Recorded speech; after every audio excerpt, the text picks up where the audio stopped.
மேஷ ராசிக்கு பார்த்தீங்கன்னா இந்த தமிழ் புத்தாண்டு, அதாவது மேஷத்துல வந்து சூரியன் பகவான் இருக்காரு. ஸோ சூரியன் மேஷத்துல இருக்கும்போது பார்த்தீங்கன்னா, இது வரைக்கும் வந்து உங்களுக்கு வந்து ஒரு ரெகக்னேஷன் கிடைக்கல. அதாவது எனக்கு வந்து ஒரு யாரும் வந்து என்ன வந்து ஒரு தெரியல.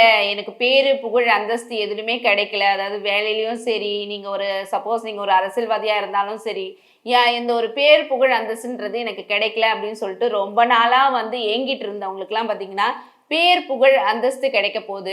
அதே மாரி தொழில்ல பார்த்தீங்கன்னா, நல்ல லாபம் வரப்போகுது. அதாவது இதுவரைக்கும் எதிர்பார்த்திராத லாபம். அதாவது ரூ. 100 எதிர்பார்த்த இடத்துல ரூ. 1000வும், ரூ.